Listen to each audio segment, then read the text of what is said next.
siz ikisiniz Mənsur müəllimlə bir yerdə oxumusunuz.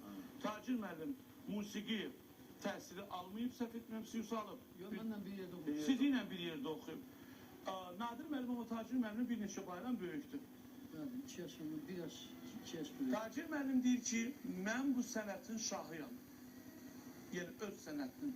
Nadir müəllim öz sinif yoldaşı, qrup yoldaşına razıdırmı bu ilə? Baxın, sizə görə bugün heç də Manat müəllimin adını çəkə bilərsiniz. Tam başqa bu sənətin, yəni bu janrında, yəni milli janrda oxumaq, yəni onu deyir də, nəzər, Bayatı Şirazı biz nəzərdə tuturursa ki, Tacir müəllimin şah əsəri gənc yaşlarında Bayatı Şiraz olub, o da ki, Tacir müəllimin 10 yaşı olanda olub. Bugün Tacir müəllimin 50-dən çox yaşı var.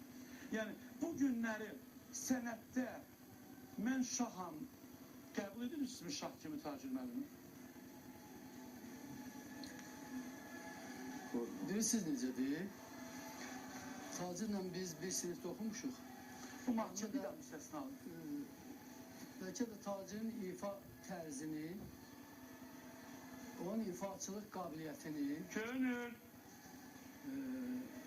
onun səs imkanını bəlkə də mənim kimi bilən yoxdur.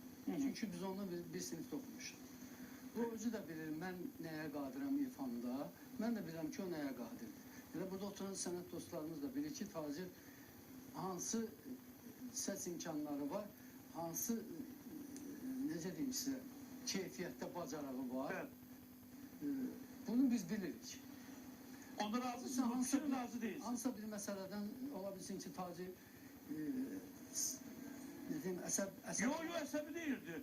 Tacir müəllim son günlər onun haqqında olan söhbətlərdə, məsələn, bizim verişdə başlandı birinci, sahib müəllim başladı orada deməyə ki, Manat, mən öz bildiyim qədər, bəlkə səhv bilmişəm ha, mən bildiyimə qədər Manat müəllim, Tacir müəllim, Əflatun Qubadır, eyni tərz, yəni toy məktəbi sayılan toyda müğənnilər, bir çox müğənnilər bunların yolun gelib.